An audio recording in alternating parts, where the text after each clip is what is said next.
जय महाराष्ट्र पब्लिक, कसं काय इंजिनियर एकदम आनंदात। तर आजचा व्हिडिओ खूपच महत्त्वपूर्ण असणार आहे। ज्या आपण स्टुडंटचा पासवर्ड वगैरे विसरला असेल, आपण काय करतो युनिव्हर्सिटीला लॉग इन करण्यासाठी आपला मेल आयडी किंवा पासवर्ड बनवतो। तर नवीन आपण पासवर्ड बनवतो आणि कधी कधी आपण विसरून जातो। तर स्टुडंट लॉग इन करायला गेलो आपण युनिव्हर्सिटीला, तर त्यावेळेस पासवर्ड माहित नसतो आणि लॉग इनच होत नाही।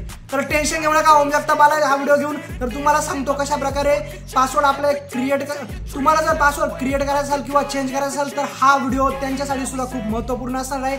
आणि तुम्ही जर पासवर्ड विसरला आहात तर टेन्शन घेऊ नका, कारण मी तुम्हाला आता सांगणार आहे कशा प्रकारे तुम्ही नवीन पासवर्ड टाकू शकता। जुना जो पासवर्ड आहे तो जरी तुमच्या लक्षात नसेल तरी पण तुम्ही इथं पासवर्ड चेंज करू शकता आपला। तर हा व्हिडिओ शेवटपर्यंत बघा। तर चला काही टाइमपास न करता व्हिडिओ करूया सुरू। सगळ्यात पहिले काय करायचंय, तुम्हाला क्रोम वरती यायचंय। क्रोम वरती आल्यानंतर इथं तुम्हाला सर्च करायचंय, इथं सर्च करायचं आपलं SPPU स्टुडंट लॉग इन। तर आता आपल्याला पासवर्ड माहित नसेल आपला, तर टेन्शन घेऊ नका, तुम्हाला सांगतो कशा प्रकारे पासवर्ड रिसेट करायचा किंवा ज्यांना चेंज करायचा आहे त्यांच्यासाठी सुद्धा हा व्हिडिओ खूप महत्त्वपूर्ण असणार आहे। तर SPPU student log in click केल्यानंतर पहिल्याच वेबसाईटवर क्लिक करायचं आणि क्लिक केल्यानंतर इंटरफेस असं दिसतं। तिथं आपला मोबाईल नंबर असेल ज्याने लॉग इन केलं तो टाकून घ्यायचा। त्यानंतर पासवर्ड इथं आता माहित नसेल तर खाली फॉरगेट पासवर्ड ऑप्शन बघू शकता। तर खाली जिथं फॉरगेट पासवर्डचं ऑप्शन आहे तिथं क्लिक करायचं आहे आपल्याला। आणि क्लिक केल्यानंतर आपण नेक्स्ट पोर्टलवर येतो, तर अशा वेबसाईटवर येतो आपण बघू शकता इथं। तर इथं आता नॅशनॅलिटी सिलेक्ट करायची आपल्याला।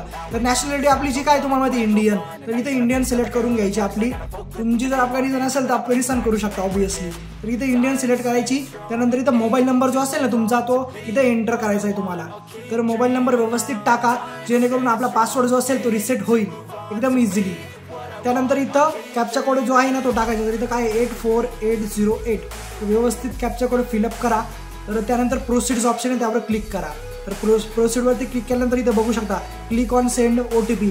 तर इथं आपण क्लिक केलं त्यानंतर आपल्याला जो मेल आयडी आपला रजिस्टर आहे त्यावर एक OTP येणार आणि मोबाईल नंबरवर सुद्धा एक OTP येणार आणि तो OTP आपल्याला इथं टाकायचा आहे। आणि तो OTP टाकल्यानंतर आपला जो क्रिएट नवीन पासवर्डचा ऑप्शन आहे तेच चालू होणार आहे आणि त्यानंतर आपण नवीन पासवर्ड इझिली क्रिएट करू शकतो। म्हणजे जो पासवर्ड आपण फॉरगेट झाला आहे तो आपण क्लिअरली नवीन एक पासवर्ड टाकून आपण चालू करू शकतो।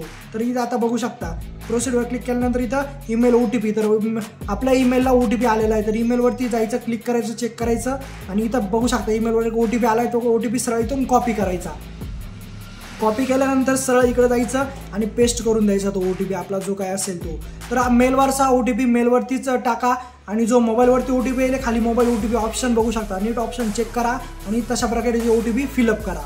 तर इथं मोबाईलचा OTP सुद्धा आपण कॉपी केलेला आहे आणि इथं आता पेस्टच करतोय। तर पेस्ट झाल्यानंतर इथं बघू शकता पेस्ट झाल्यानंतर खाली कॅप्चा कोड येतो 44745। तर हा कॅप्चा कोड मी आता फिलअप करतो।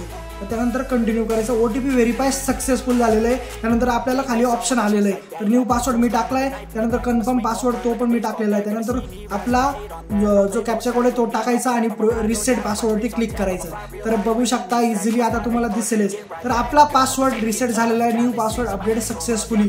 तर नवीन जो पासवर्ड आहे तो आपला क्रिएट झालेलाच आहे। तर अशा प्रकारे तुम्ही पासवर्ड क्रिएट करू शकता, फॉरगेट झाला तरी आपण रिसेट करू शकतो पासवर्ड। त्यानंतर आपण चेकआउट करून बघूया एकदा की आपला जो नवीन पासवर्ड आपण टाकलाय तो वर्क करतोय की नाही, इझिली आपलं लॉग इन होतंय की नाही SPPU डॅशबोर्डवरती। तर गो टू लॉग इन पेजवर करायचं। तर लॉग इन बाय आता फोन नंबरनेच केलं होतं मी, तर मोबाईल नंबर इझिली टाकायचा। इथं जो मोबाईल नंबर असेल तुमचा तो टाकायचा, त्यानंतर पासवर्ड वगैरे काय आपण टाकला तो टाकायचा आणि त्यानंतर कॅप्चा कोड टाकायचा आहे आपला।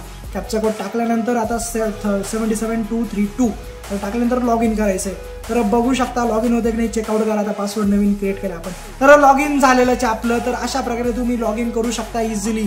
तर ही प्रोसेस होती। तुम्हाला ही प्रोसेस जर आवडली तर नक्की आपला पासवर्ड विसरला असला तर चेंज करू शकता तुम्ही इझिली। तर अशाच व्हिडिओसाठी आपल्या चॅनलला नक्की सबस्क्राईब करून ठेवा। तर चला मित्रांनो, भेटू नेक्स्ट व्हिडिओमध्ये, कायम असत राहा।